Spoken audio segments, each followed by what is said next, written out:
తొందరపడిన రాయబడుతుంది. భయపడి ఎప్పుడైనా మనకి శోధన వచ్చిందో మొదట టెన్షన్ అనేది వస్తుంది, భయం అనేది వస్తుంది.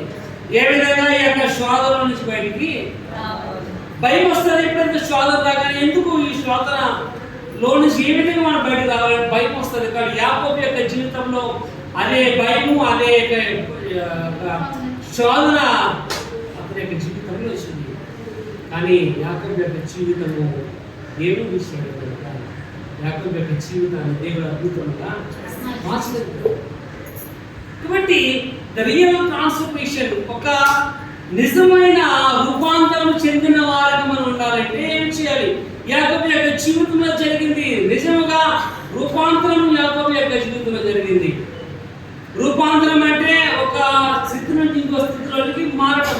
ఒకసారి చూడండి, రోమిల రాసిన పత్రిక 12వ అధ్యాయం 2వ వచనం.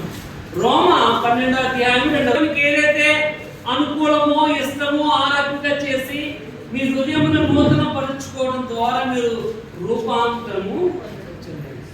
అంటే ట్రాన్స్ఫర్మేషన్, మన యొక్క జీవితము మార్చబడాలి. ఇక్కడ వాక్యం రాయబడితే మన స్వభావం మార్చబడాలి. మన యొక్క పరివర్తన అనేది జీవితంలో